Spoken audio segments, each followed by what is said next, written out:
संथाल विद्रोह दूसरे नंबर पर बी में पूछ रखा है। संथाल विद्रोह के बारे में आप लोग कुछ जानते हैं? झारखंड के आदिवासियों का है, ठीक है। और 8 नंबर का क्वेश्चन पूछ रखा है, मतलब आपको 100 वर्ड में सारी कहानी को लिख देना है, ठीक है। 100 वर्ड में सारी कहानी लिख देना है, ठीक है। इतना तो लिख ही सकते हैं कि ये झारखंड की कहानी है।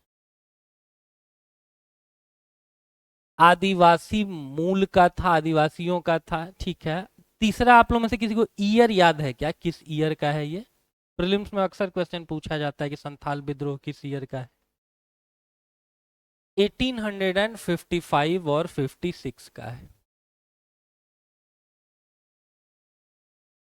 क्या आप लोगों में से किन्हीं को इसके कुछ लीडर्स का नाम पता है क्या? बिल्कुल भी नहीं। बिरसा मुंडा, मुंडा विद्रोह जो 1895 से लेकर के 1900 के बीच था, उससे संबंधित आपको बिरसा मुंडा थे, ठीक है। मुंडा रिवोल्ट से संबंधित ये थे। संथाल विद्रोह का आप लोगों में से किन्हीं को ईयर नहीं पता है ना? जबकि देखिए पीटी में बीपीएससी नहीं पूछा हुआ है, तो इसका मतलब अगर प्रीवियस ईयर्स क्वेश्चंस अगर हम देखे रहेंगे तो जरूर हमको पता होगा।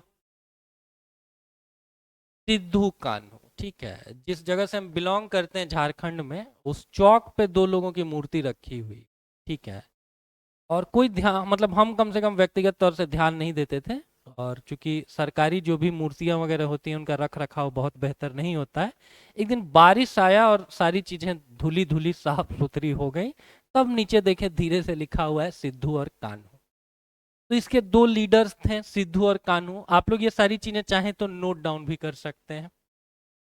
तो लीडर्स का नाम आपको पता चल गया। सिद्धू थे, मतलब नवजोत सिंह सिद्धू नहीं समझना है इनको, है ना।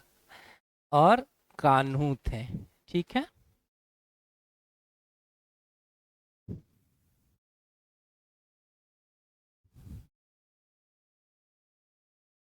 दूसरी चीज हम लोग जाने, सिद्धू कान्हू के अतिरिक्त ये एक्चुअली में 4 भाई थे। अगर देखिए सारी जनता ने एग्जाम में 2 ही भाइयों का नाम लिख रखा होगा, सिद्धू और कान्हू, लेकिन एक्चुअली में 4 भाई थे और चारों भाई बहुत प्रोमिनेंट तरीके से इसको लीड किए हैं। सिद्धू, कान्हू, चांद और भैरव, चारों का नाम लिख लेंगे, ये आपके पीटी में भी काम आएगा।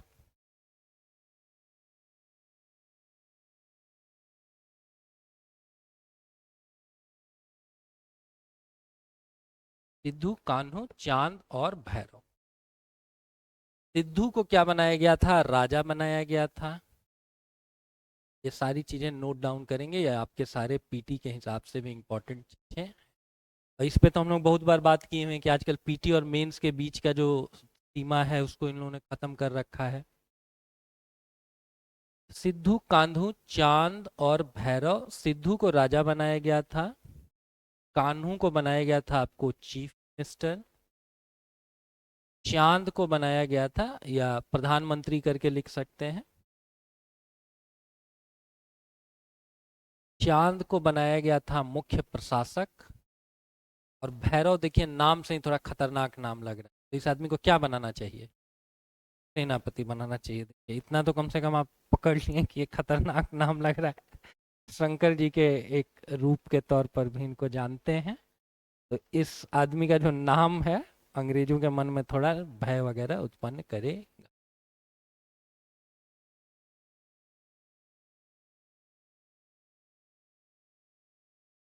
इतनी कहानी हुई। अच्छा, 1909 का मूवमेंट हो, पार्डन में 1919 का मूवमेंट हो, या 1930 का मूवमेंट हो, या 1942 का मूवमेंट हो, इन सारे मूवमेंट में महिलाओं ने बढ़ चढ़ के पार्टिसिपेट किया था या नहीं किया था? किया था, ठीक है।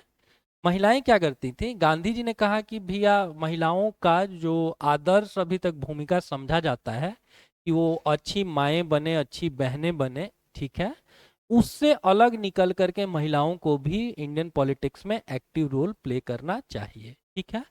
तो अगर यही एक पंक्ति आप एग्जाम में लिख रहे हैं कि इस आंदोलन में महिलाओं ने भी बढ़ चढ़ के पार्टिसिपेट किया, तो ये क्या 1942 में भी सही है, 1930 के मूवमेंट के बारे में भी सही है, और जो भी आदिवासी समाज होता है ना, उसमें महिलाओं की जो भी सामाजिक परिस्थिति होती है, सोशल स्टेटस होता है, वो बहुत अच्छा होता है।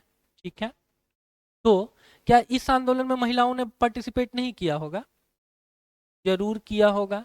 इन्हीं चार आदमियों की, इन्हीं चार महानायकों की दो सिस्टर्स भी थी, उनका नाम लिख लीजिए, फूलो और झानो। इनके नाम पर झारखंड में योजनाएं भी चलती हैं। ऐसे करके मेंस में आप लिख सकते हैं कि इस आंदोलन में महिलाओं ने भी बढ़ चढ़ करके इस विद्रोह में पार्टिसिपेट किया, भाग लिया, या उन्होंने भी सक्रिय भूमिका निभाई, जैसे फूलो और झानो। हाँ, झानो।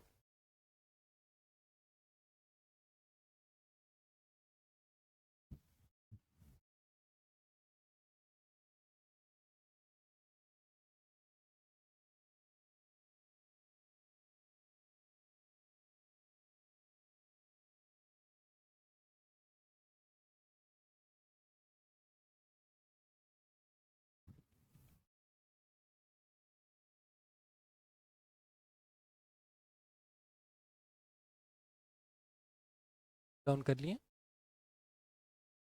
अब आते हैं कि कोई सा भी आंदोलन, कोई सा भी विद्रोह अगर एक आकार, किसी के मन में भी किसी भी शासन व्यवस्था या किन्हीं अन्य व्यवस्था के प्रति मन में गुस्सा होता है, तो उस गुस्से के कुछ कारण होने चाहिए, राइट?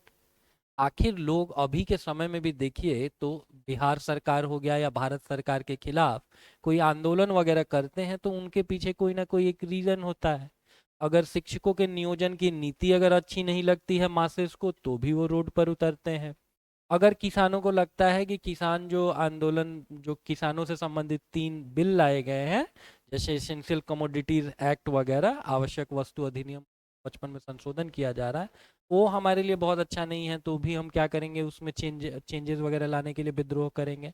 तो वैसा ही कुछ विद्रोह के कारण यहाँ पर भी रहे होंगे। ठीक है, क्या आप लोग कुछ कारणों को बता सकते हैं? रेल की पटरी बिछाने के लिए। अब देखिए, इसी चीजों को सिस्टमैटिक तरीके से 3-4 पॉइंट हम लोग जानेंगे। पहला चीज तो जानेंगे कि इंडिया में जमींदारी सिस्टम कब लागू किया गया है और किस शासक ने लेकर के आया है, कौन सा जो अंग्रेज था जिसने इस देश में जमींदारी सिस्टम को लाया। कार्नवालिस लाया है 1790 में। ठीक है, और 1790 में कॉर्नवालिस लेकर के आया है, तो सबसे ज्यादा उसने इस चीज को कहाँ इम्प्लीमेंट किया है? सबसे ज्यादा बंगाल में इम्प्लीमेंट किया है। और बिहार और बंगाल की और उड़ीसा की उस समय तक यूनाइटेड हिस्ट्री थी, जो प्रोविंस का नाम था वो बंगाल ही था। तो इसका मतलब कि 1790 में बंगाल कहने का मतलब कि उस समय का, इसमें बंगाल भी शामिल है, बिहार भी शामिल है, और बिहार तो 2000 के बाद बिहार और झारखंड हुआ है, तो डेट मीन झारखंड भी शामिल है और उड़ीसा भी शामिल है। तो जिस क्षेत्र छोटा नागपुर में ये आंदोलन हुआ है, वो उस समय बंगाल का हिस्सा रहा होगा। 1790 में क्या किया अंग्रेजों ने कि 1790 में उन लोगों ने जमींदारी सिस्टम को लेकर के आए, परमानेंट सेटलमेंट, ठीक है, स्थायी बंदोबस्त। और कोई सा भी सिस्टम को आप क्या करते हैं ना, कि पायलट प्रोजेक्ट के तौर पर पहली बार एक बार लागू करके देखते हैं कि इसके क्या फायदे हैं। कोविड का ही ये जो दवा वगैरह गवर्नमेंट ऑफ इंडिया दिया, तो कुछ लोगों पे पहले टेस्ट किया गया होगा ना।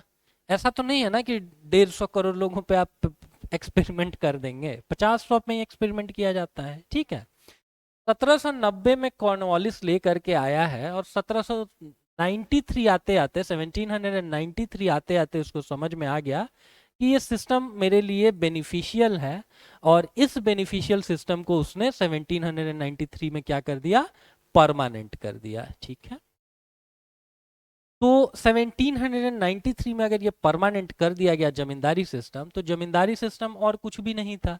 क्या कहा गया कि इस पूरे इलाके की जमीन के लिए एक व्यक्ति को हम मालिक मानेंगे। ठीक है, और पहले तो ये सब लैंड के रिकॉर्ड्स वगैरह तो नहीं होते थे। ठीक है, तो एक व्यक्ति को आपने समझिए कि ठेका दे दिया। ठीक है, कि आपको क्या करना है कि जमीन का आप लैंड रिवेन्यू, भू राजस्व वसूलिए, और उस भू राजस्व को कलेक्ट करके उसमें से कितना हिस्सा खुद ले लीजिए और कितना हिस्सा हमको दे दीजिए।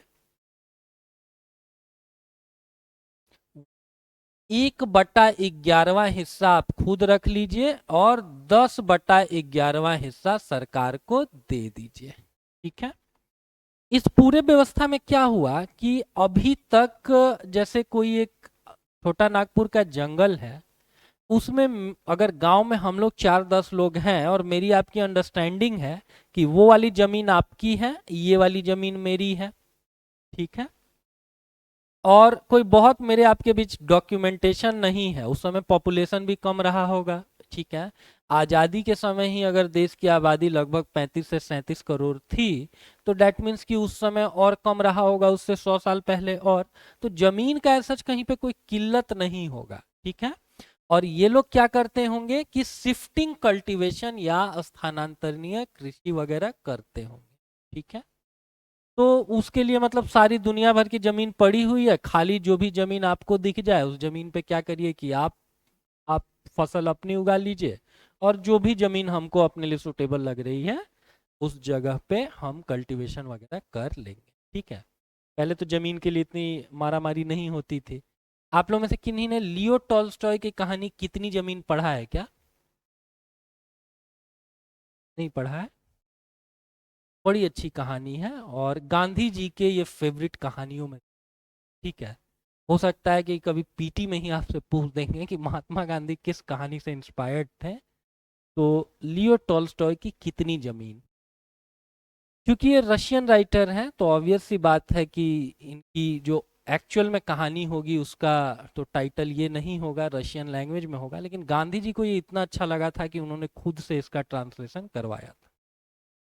ये कहानी कुछ ऐसी है कि दो बहनें होती हैं और उनमें से एक की शादी होती है किसान से और एक की शादी होती है व्यापारी से।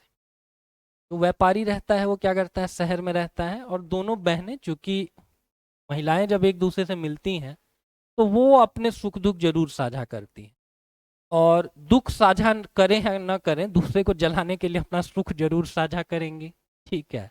तो जो शहर में रहने वाली जो बहन थी ना, वो गांव वाली बहन को ताना देती है कि मेरे पास तो शहर में इतनी अच्छी अच्छी सुविधाएं हैं, कार है, मोटर है, तुम्हारे पास क्या है। तो जो गांव में रहने वाला जो किसान रहता है ना, वो ये सारी कहानी सुन रहा होता है दीवार के पीछे से। तो बोलता है नहीं, हमको भी लाइफ में आगे बढ़ना चाहिए, और बीइंग हम किसान हैं तो हम खेती में ही आगे बढ़ेंगे ना।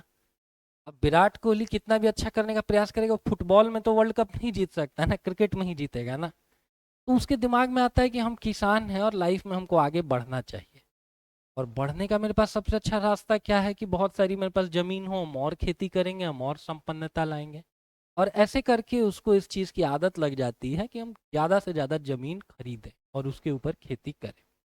ऐसे करते करते वो भी एक ठीक ठाक सा मध्यम स्तर का जमींदार बन जाता है। एक बार क्या होता है कि दूसरे मुल्क से आया हुआ एक सौदागर उसको बताता है, अच्छी जमीन तो दरिया के पार मिलती है, दरिया के पार जाओ बहुत अच्छी जमीन तुमको मिलेगी। और वहाँ के लोग बड़े सीधे साधे हैं, बहुत सस्ती कीमत में जमीन दे देते हैं। तो ये आदमी चला जाता है, उन लोगों के लिए, सबके लिए गिफ्ट और सॉल्स वगैरह ले लेता है। वो ट्राइबल कबीले वाले लोग होते हैं, वहाँ जाके बोलता है कि भैया हमको आपकी ज़मीन खरीदनी है, बताओ कि कितनी ज़मीन किस रेट पे आप हमको देंगे। तो उस कबीले के लोग क्या होते हैं कि अनपढ़ होते हैं, उनको पढ़ाई लिखाई आता नहीं है। तो बोलते हैं हम लोग को भैया ऐसे ज़मीन हम लोग नहीं बेचते हैं, हम लोग बेचते हैं 1,000 रुपये तुम यहाँ रख दो, और ये जितना आगे तुम देख रहे हो सारा ज़मीन मेरा है, जितना ज़मीन तुम चल के एक दिन में कैप्चर कर लिए वो सारा ज़मीन तुम्हारा, और जितना जमीन तुम नहीं कैप्चर कर पाए, जैसे यहाँ से तुम चलना शुरू करोगे और हर थोड़े थोड़े दूर पर तुमको निशान लगा देना है, गड्ढा खोदना है, और फिर रिटर्न यहीं पर आना है। और अगर नहीं रिटर्न आ पाए तो सारी जमीन वो तुम्हारी मतलब ये जो 1,000 रुपया जो तुम डिपॉजिट किए हो ये भी सीज हो जाएगा, और आ गए तो ये 1,000 रुपया तुम्हारा। और उसको लगता है कि अरे 1,000 रुपये में इतनी जमीन मिल रही है, ये तो ये लोग तो सही में बहुत बेवकूफ लोग हैं, और इनको क्या करना है कि हमको इन लोगों से ज़्यादा ज़मीन अपने पास एक्वायर कर लेना है, ये तो बेवकूफ़ लोग हैं, इनको और बेवकूफ़ बनाना है। और अगले दिन वो सुबह सुबह तैयार होकर के, रेडी होकर के चला जाता है। कपड़े वपड़े सामान भी अपने साथ कम रखता है कि जितना हम कम सामान रखेंगे ना उतना ही मतलब ज़्यादा तेज़ी से मूव ऑन कर पाएंगे। और ऐसे करते करते वो सुबह से ज़मीन कैप्चर करना शुरू कर। अब आयरनी विडंबना ये कि जितना वो आगे जाता था ना उतना उसको लगता था कि अरे यहाँ पे तो हम गेहूं की खेती बड़ी अच्छी कर सकते हैं, इसको कैप्चर कर लेते हैं, यहाँ चने की खेती हम बहुत अच्छी कर सकते हैं, ऐसे करके बहुत सारी जमीनों कैप्चर कर लेते हैं और उसको लेट हो जाता है और उसको लगता है कि अब हम सही जगह पे तो पहुंच नहीं पाएंगे और वो बीच में उम्मीद भी छोड़ देता है कि लगता है कि जमीन चला गया मेरे। फिर उसको याद आता है कि जहां से हम चलना शुरू किए थे वहां से लोग अभी भी हमको आवाज दे करके बुला रहे हैं, ठीक है। फिर उसको ध्यान में आता है कि जहां से हम चलना शुरू किए थे वो जगह रिलेटिवली अच्छी ऊंचाई पर है, वहां से क्या हो रहा होगा कि हो सकता है वहां पे अभी सूर्यास्त नहीं हुआ हो, हमको हो सकता है सूरज यहाँ से नहीं दिख रहा हो, यहाँ हो सकता है अंधेरा हो रखा हो, वहां पर अंधेरा नहीं। और ऐसे करते करते उसको लगता है कि नहीं अब तो लगता है कि थोड़ा समय भी बचा हुआ है, दौड़ करके शायद वहां तक हम पहुंच जाए। और वो सारा अपना फावड़ा वगैरह फेंक देता है, अपने जितने भी कपड़े वपड़े होता है उसको भी मिनिमाइज कर देता है कि हमको भागने में, चप्पल वप्पल भी हाथ में ले लेता है कि भागने में असुविधा ना हो। बहुत तेजी से भागता है और भागते भागते हांफते हांफते जिस टोपी पे उसने हाथ रखा था उसी टोपी पर वो आकर के हाथ रख देता है, गिरते पड़ते वो हाथ रख देता है। और ऐसे करते करते वो सारे लोग बोलते हैं अरे देखो इसकी कितना जमीन कैप्चर कर लिया। और जब उसका नौकर उसको उठाता है, जिस नौकर को साथ में लेकर के वो गया था, तो देखता है कि वो आदमी मर चुका है, ठीक है। इतना तेज अपने कैपेसिटीज के बियॉन्ड आप दौड़ेंगे तो हम लोग सारे लोग कार्ल लुइस तो नहीं है और उसेन बोल्ट तो है नहीं, तो मर चुका होता है। और उसका जो नौकर होता है वो वहीं पे गड्ढा खोदता है और उसको जो है सो कि दफन कर देता है। और कहानी का टाइटल इसलिए ही रखा गया कितनी जमीन, कि आखिर में लेखक लिखता है कि वो आदमी जो जिंदगी भर इतनी जमीन के लिए भागा दौड़ा, उसके लिए 2 मीटर जमीन मोर देन सफिशियंट, ठीक है। एंड फिर भी वो इतनी जमीन के पीछे इतना प्रयासरत रहा। तो 1793 का क्या कहानी है कि जमीन वगैरह का उस समय पे ट्राइबल लोगों के बीच कोई ऐसा समस्या थी नहीं, और वो लोग क्या थे, लैंड आपको लॉर्ड्स थे, ठीक है, भूस्वामी थे, ठीक है। भूस्वामियों को आप क्या करेंगे कि अचानक से एक एक्ट लेकर के आएंगे और उस एक्ट के बिहाफ पर बोलेंगे कि भैया आज से इस जमीन के मालिक तुम नहीं हो, ये पर्टिकुलर आदमी है, तो इसके कारण असंतोष उत्पन्न होगा, ठीक है। और बदले में आप मेरे से डॉक्यूमेंट मांगोगे तो सही में मेरे पास कोई डॉक्यूमेंट नहीं है, ठीक है ना। तो ये एक रीजन था। एक रीजन आप जमींदारी प्रथा को लिख सकते हैं।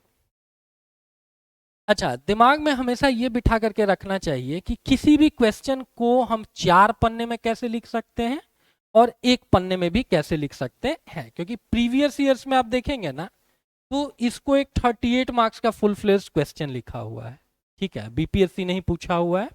तो 38 मार्क्स के क्वेश्चंस के लिए हम लोगों को तैयार रहना चाहिए और 8 मार्क्स के छोटे क्वेश्चंस के लिए भी तैयार रहना चाहिए। तो एक चीज तो ये हुआ कि जमींदारी सिस्टम ने क्या किया कि अब इनको भूस्वामी से किस चीज में कन्वर्ट कर दिया, खेतीहर मजदूरों में कन्वर्ट कर दिया। जमींदार होना तो हर कोई पसंद करेगा ना। अब आप ही की जमीन पर क्या किया जा रहा है कि आपसे मजदूरी करवाई जा रही है, आपका जो भी लेजिटिमाइज्ड क्लेम था, जो भी आपका वैध दावा था कि ये जमीन मेरी है, उसको हम एंडोर्स नहीं करते हैं, उसको नहीं मानते हैं, और आप ही की जमीन पर आपको हम खेतीहर मजदूर, खेती हर मजदूर बना करके रख दिए, ठीक है। ये एक पॉइंट आप लोगों को लिखना चाहिए।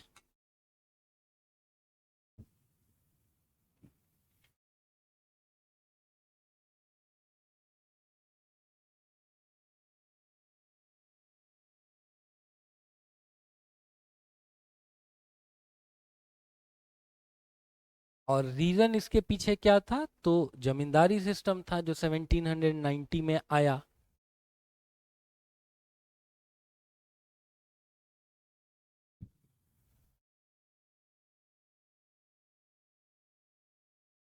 नोट डाउन कर लिए। जल्दी जल्दी लिखने की भी आदत डालेंगे क्योंकि वहां पर पूरा पेपर भी हम लोगों को कंप्लीट करना होता है? और ठंड भी है तो उसको ध्यान में रख के बहुत जल्दी भी नहीं लिखेंगे, है ना। ठीक है, तो एक पॉइंट ये हुआ। दूसरा पॉइंट आप भी लोगों में से कोई बताइए। एक आपने कुछ पॉइंट बोला था इसी से संबंधित था, क्या बोला था आपने? जंगलों को काट करके रेल की पटरियां वगैरह बिछाई जाने लगी। कहां से कहां तक की रेल पटरी बिछाई जा रही थी जिससे इन लोगों को बहुत ज्यादा समस्या हुई?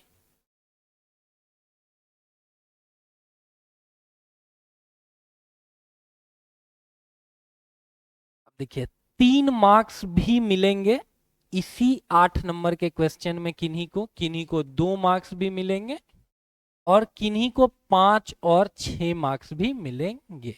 ठीक है, अगर बड़ा क्वेश्चन है तो किसी को 24-25 भी मिलता है, किसी को 15-16 भी मिलता है। अ, अभी तक हालांकि आप लोगों ने हिस्ट्री नहीं पढ़ा है, बट एक फैक्ट आप लोगों को पता होना चाहिए कि 1853 ऑनवर्ड्स भारत में रेलवे का विस्तार शुरू किया गया अंग्रेजों के द्वारा। और पहली जो ट्रेन थी वो बंबई और थाने के बीच चली थी। ठीक है, तो अगर 1853 से आरंभ ही हुआ है और इस आंदोलन का कालखंड क्या है, 55 से लेकर के 56, तो ये आसपास के समय है। ठीक है, तो इन्होंने कुछ एक्सपेरिमेंट करके देखा और उस एक्सपेरिमेंट को इम्प्लीमेंट करना शुरू किया। कहाँ पर? यहाँ पर भी। और एग्जैक्ट वो रेल लाइन बिछाई जा रही थी भागलपुर से लेकर के बर्धमान के बीच। ठीक है, तो इसको एक बार नोट डाउन कर लेंगे। अब खुद आप सोच करके देखिए कि एक किन्हीं ने लिख रखा है कि रेल लाइनें बिछाई जा रही थी और एक किन्हीं ने लिख रखा है कि भागलपुर से लेकर के बर्धमान के बीच रेल लाइनें बिछाई जा रही। तो इसमें ज्यादा थोड़ा अच्छा मार्क्स मिलेगा आपको। अब इसके कारण क्या हो रहा था कि वहां का जो भी स्थानीय इकोसिस्टम था उसको नष्ट किया जा रहा था और वन्य जो भी उपज होती है या वन्य जो भी उत्पाद होते हैं उनको फ्रीली कलेक्ट कर पाते थे अभी तक आदिवासी, इसके ऊपर भी रोक लगाई जा रही थी। ठीक है, कि आपसे अगर हम पूछ देंगे आप इसी जंगल में पले बढ़े हैं और इसी में से आप फल या जड़ी बूटियां या लकड़ी वगैरह लेके जाते हैं, कल से इस चीज के लिए हम रोकना शुरू कर देंगे कि जंगल आपका नहीं मेरा है, तो आप ही ने इसको उगाया है, आप ही यहाँ रहते हैं। लेकिन आ करके अगर हम उसके ऊपर क्लेम कर देंगे, ठीक है, और बोलेंगे कि आज से आपको यहाँ से कुछ लेकर के नहीं जाना और लेके जाएंगे तो उसके बदले में हमको पैसा देंगे आप, तो इसको लेकर के असंतोष उत्पन्न होगा या नहीं होगा? ठीक है, तो इसको भी नोट डाउन कर लेंगे। थोड़ा मेंस में क्रिएटिविटी दिखाने का आपको मौका मिलता है। रेल लाइन को देखिए, ये अगर इस तरीके से कुछ डायग्राम बनाते हैं तो ये रेल की पटरियों को इंगित करता है। इधर भागलपुर लिख दीजिए, इधर बर्धमान लिख दीजिए। बर्धमान एक्चुअली में वेस्ट बंगाल में है। और इसके आधार पर बता दीजिए कि उनके जो भी स्थानीय पारितंत्र था उसका नुकसान हुआ, प्लस जो भी जनजातीय लोग थे उनको वन्य उत्पादों पर वन्य उत्पादों को संग्रह करने से रोका गया। तो ये एक सेंटेंस लिख। कंक्लूजन में अगर कुछ अच्छा सा अगर हम लोग लिखते हैं ना, देखिए इंट्रो अच्छा और अच्छे कंक्लूजन का बहुत प्रभाव। तो कंक्लूजन में एक लाइन क्या लिखा जा सकता है, हो सकता है ये पीटी में भी आपसे पूछ। इस आंदोलन का महत्व इतना ज्यादा है कि कार्ल मार्क्स ने इसको भारत का पहला स्वतंत्रता संग्राम कहा है। लिखा जा सकता है कि उपरोक्त कारणों के कारण ही ये आंदोलन इतना महत्व रखता है भारतीय इतिहास में। खुद कार्ल मार्क्स का कहना है कि ये भारत का पहला स्वतंत्रता संग्राम था। इनको लिख, है ना?